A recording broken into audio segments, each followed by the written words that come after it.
ते hotel project it's a commercial establishment ना, लवकरात लवकर ते कमर्शियल एस्टॅब्लिशमेंट चालू करणं हा एक भाग झाला आणि जगाला हे दाखवून देणं की आम्ही या अपमानाचे व्रण पुसून टाकलेले आहेत आणि ते लवकरात लवकर आम्ही परत नॉर्मल्सीला आलेलो आहोत हे जगाला दाखवून देणं ही एक भावना होती.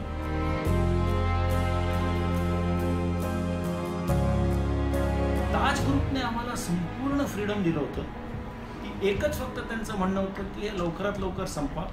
पैशाचं कुठच्याही प्रकारचं रिस्ट्रिक्शन त्यांनी कधी सांगितलं नाही आणि त्यांनी सांगितलं की जे ओरिजिनल मटेरियल वापरलं होतं, म्हणजे मूळ जर तिकडे सोनं असेल तर सोनं लावा, तिकडे लाकूड असेल तर लाकूड लावा, कॉन्क्रीट असेल तर कॉन्क्रीट लावा. जे ओरिजिनल मटेरियल होतं त्याच मटेरियलमध्ये तुम्ही तसंच्या तसं रिक्रिएट करा, हीच त्यांची एक डायरेक्टिव्ह होती.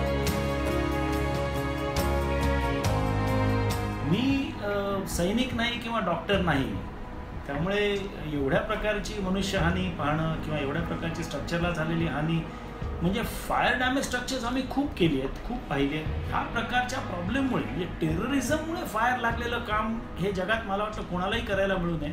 ती एक वेगळीच भावना असते, ती एक वेगळंच एक थोडीशी कुठेतरी हरल्याची भावना पण असते आपल्या मनामध्ये आतमध्ये की अरे काय असं कसं झालं आपल्याबरोबर.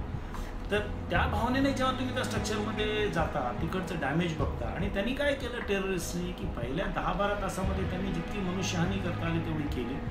त्याच्यानंतर जेव्हा आपल्या डिफेन्स फोर्सेसनी त्यांना रोखून धरलं 6व्या आणि 7व्या मजल्यावरती, तेव्हा त्यांनी जाळपोळ करायला सुरुवात केली, ग्रेनेड्स टाकून आगी लावायला सुरुवात केली सगळीकडे. तर त्यामुळे जे लाकडाचं स्ट्रक्चर होतं 6वा मजला संपूर्ण, तो त्यांनी बऱ्यापैकी जाळला. स्टेअरकेसेस, वुडन हँडरेल्स बऱ्यापैकी त्यांनी त्याला क्षती पोचवली.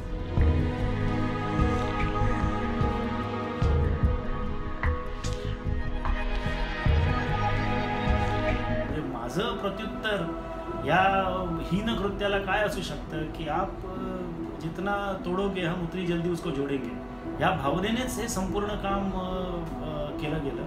आणि त्याच्यामध्ये वेळेमध्ये ताजच्याकडनं सुद्धा, आमच्या टीमकडनं सुद्धा, कॉन्ट्रॅक्टरच्या टीमकडनं सुद्धा म्हणजे लिटरली दिवसाला 20-20 तास काम चालत होतं, कधी कधी ओव्हरनाईट पण काम चालत होतं आणि लवकरात लवकर हे पूर्ण करण्याची एक सगळ्यांचीच धडपड चालत होती. 10 वर्षानंतर जेव्हा त्या स्ट्रक्चरच्या समोरून जातो तेव्हा असं वाटतं की स्ट्रक्चर मला एक स्माईल देतं आणि स्ट्रक्चर थँक्यू म्हणतं.